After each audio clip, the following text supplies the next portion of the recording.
kijana, CV yako nimeiona, nimeisoma, nimezipitia elimu yako na uzoefu wako katika hii kazi, lakini kwa kampuni yetu tunahitaji kupata mtu angalau au amemaliza hata darasa la 7, lakini kwenye CV yako, kwenye mambo ya kusoma kwako sijaona hilo kijana.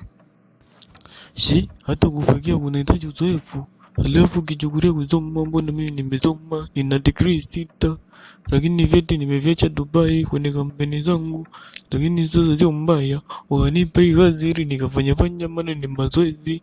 Lakini nifanye tu mazoezi, lakini nimechagua kufanya mazoezi karibu na mazijini ili niwasome mazijini vizuri.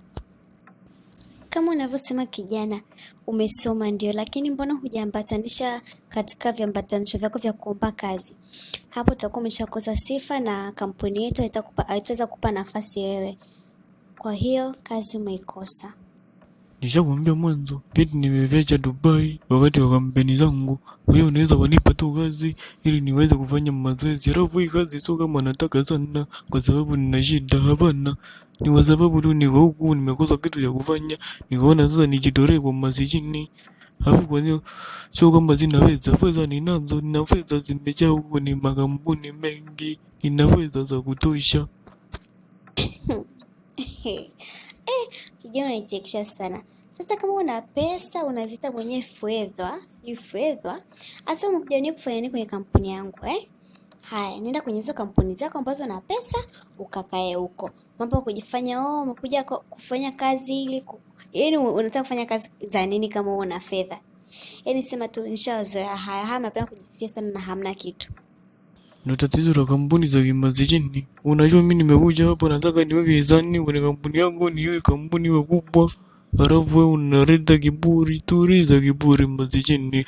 Hii kampuni naweza nikaichoma moto, halafu nikakupa kampuni kama hizi 10 na ukabadilisha maisha yako. Nimekuja hapa ili nipate hiyo kazi ya kufagia, ili nifanye mazoezi ya kiuno. Sio kama nina shida sana. Usinione nina shida. Halafu kabila la Wahaya sio shida. Wahaya wote tunafweza. Usituone tunafweza tumeziweka kwa mabenki. Babu wewe, shida tu zimekujia. Kisute chenye sio cha 2000 tena hizo umekiokota hata kwenye mafuko ya misaada. Wewe kwa tajiri wewe kuweza. Muone na hizi ulikotokea ulitokea na paa. Tena jishikilie ushikilie adabu yako muone. Kampuni ya masikini unaojua wewe muone. Wewe mwenyewe ndio umekaa kama fukara. Bora tu maskini kaa fukara muone mwenda haramu wewe mtembea steel wire.